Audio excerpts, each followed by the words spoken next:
What's up, everybody? My name is Justin Smith, and I am not a good photographer. On this YouTube channel, we're going to be looking at all facets of photography, from setting up the shot to taking the shot to finding shots to basically bringing them back into Lightroom and editing them for final viewing. This particular episode, we're only going to be editing the photo, but there will be episodes in the future where we'll be talking on location about how to set up the shot, picking the right settings, that kind of thing. But yeah, today we're just going to be doing a photo that I took a couple of weeks ago on a hike that I went up with a buddy of mine to the Lake Agnes tea house just outside of Lake Louise. It's an incredibly beautiful hike.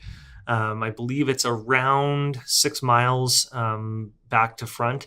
You start down here at the Lake Louise hotel, and then you kind of work your way up this big, long kind of straight part, and then you flip back, and there's a bunch of fairly moderate switchbacks around, just kind of underneath where the wording is here on Google Maps here. And then the tea house, it's about 100 years old. It was built a long, long time ago for the frontiermen type people going through the mountains as they were heading out west to BC.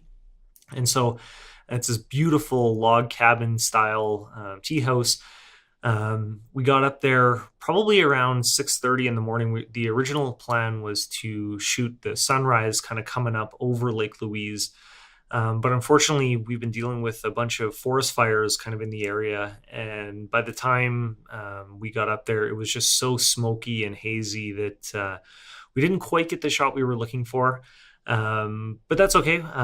Sometimes with landscape photography, you just kind of got to make do with what nature gives you. So yeah, we ended up sitting around here, had some tea around 8 when they open, and then hiked the Big Beehive trail. So you end up going kind of on the north side of Lake Agnes itself, and then you kind of come back around and up a bunch of more switchbacks here to this kind of plateau area, which kind of, when you come out to the point here where the pin is on Big Beehive, there's a little hut there that you can have lunch, and usually it's an incredible view, but like I was saying, the haziness was just unbelievable, so you really couldn't see much. So what I'm going to do is I'm going to flip to the photo that I took, and I'll kind of flip back to the map and show you kind of where it's looking out, and then we'll get to editing it. So this is the photo. This is kind of the finished version of what we're going to be ending up with on the photo. You can see here, this little bit of blue is Lake Louise.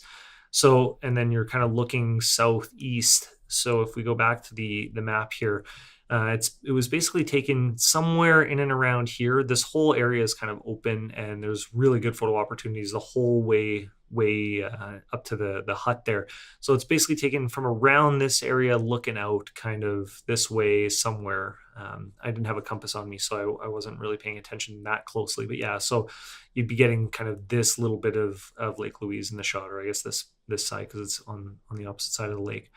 So what we're going to be doing today, I'm going to reset this photo back to its original settings, and we're going to work towards getting it somewhere around this look again. So as you can see, it was really hazy. The sun, I love the sunbeams coming through that cloud, but you can see all the smoke and the haze in the air, giving the sun an actual medium to light up. One thing, as you can tell, I exposed for the highlights because it was already, I think you can see, about 9:30 in the morning. So the sun was already fairly bright, so I didn't want to overexpose. So I definitely underexposed it, but we're going to fix that in a few minutes here. So the first thing I'm going to do, as I was saying, is because it was underexposed, I'm going to bring it back to about 150, 160, somewhere in around there. But as you can see, we got quite a bit of blown out highlights here. If you look at the histogram, you can see these triangles are saying, oh, the highlights are blown out and the shadows. So the first thing I want to do is bring back those highlights. So I'm just going to click on the highlight slider here, and if I can get the Wacom to do what I want.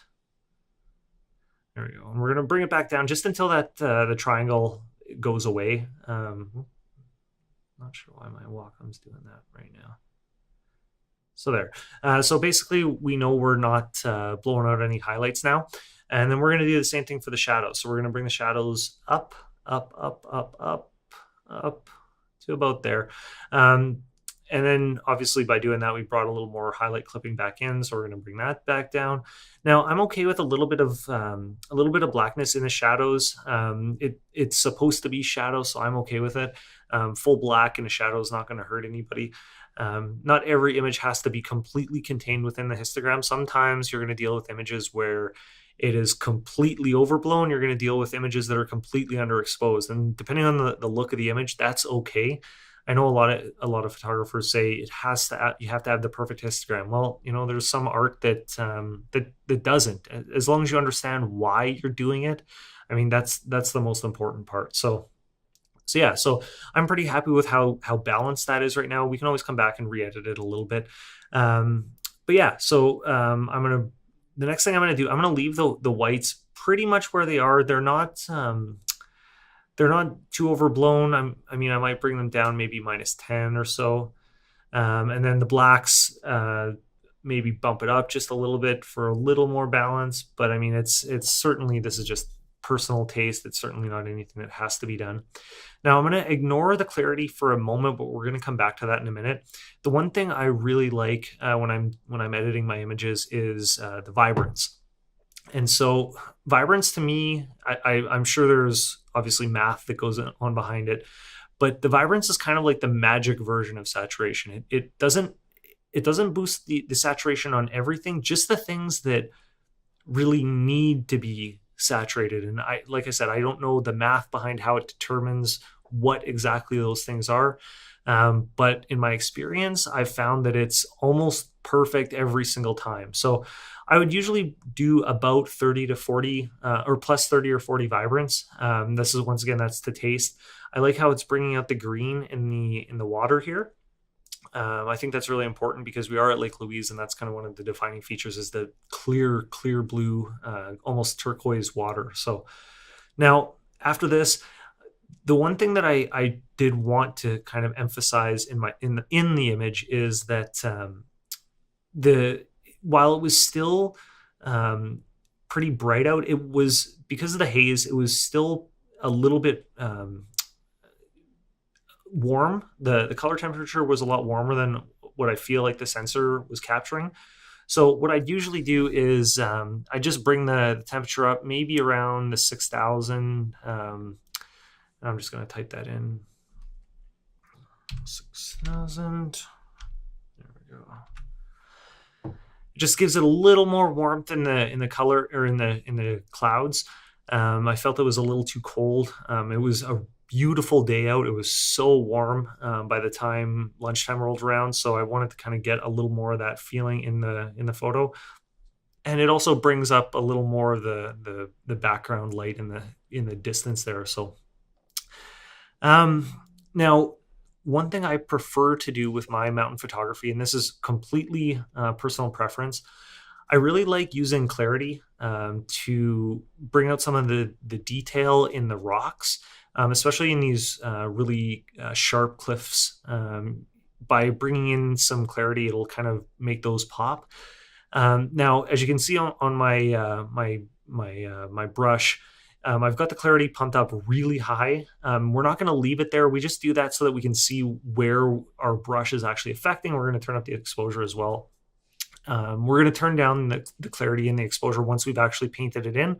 But this is just so we can get an idea of where we're painting before we actually give up, or before we finish here. So first thing I'm going to do is I'm just going to paint in. I've got a Wacom tablet here, but you can use a mouse or whatever. Just paint in where you want the effect to be applied to.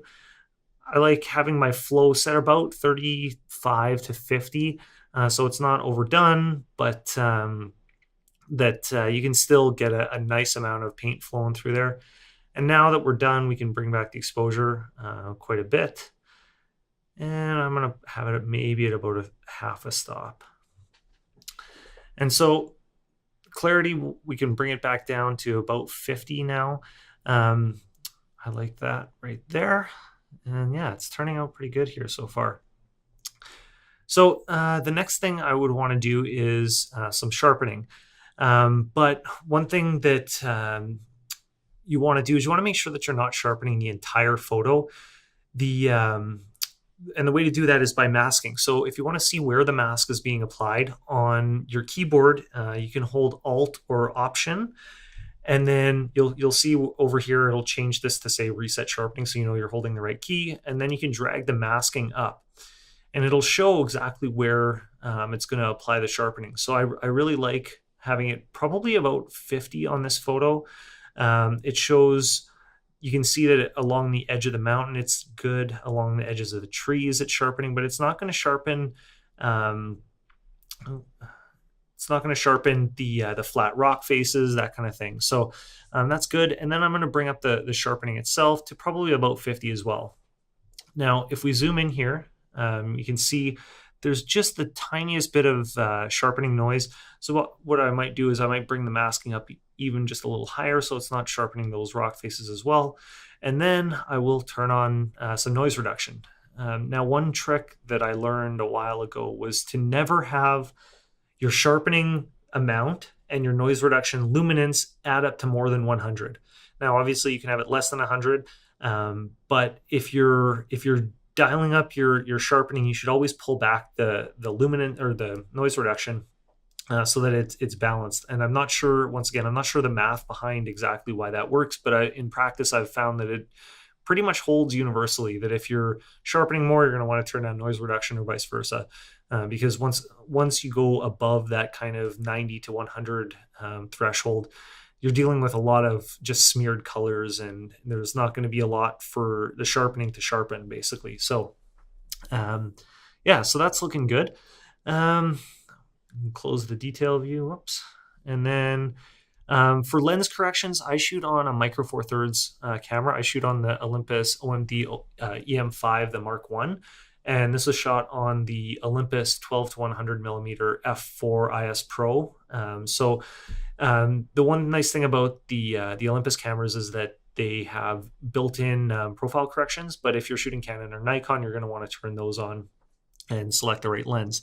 Now, the one thing that I noticed in this in this shot is up around this area along the ridge here of this mountain, there's a little bit of purple fringing. Now, typically this lens is fantastic with chromatic aberration, but it looks like didn't quite get it all. So what I'd do is I'd turn up the defringing probably to about 4 or so, maybe 5. Yeah, I like 5. And it gets rid of that purpleness altogether. Now, I'll probably turn up the green fringing as well, just a little bit, although there isn't too much of that going on, so it's not going to help too much. But I'd rather have it, pardon me, have it defringe when it doesn't need to, then miss it. So yeah, so I think we're done with lens corrections. We don't need to fix any vignetting because it's almost perfect there. I used a tripod when I shot this photo, so we don't need to do any transform or anything like that. And then for effects, sometimes I will add a vignette a little bit, but because the trees are adding almost a natural vignette, I'm not going to use one today.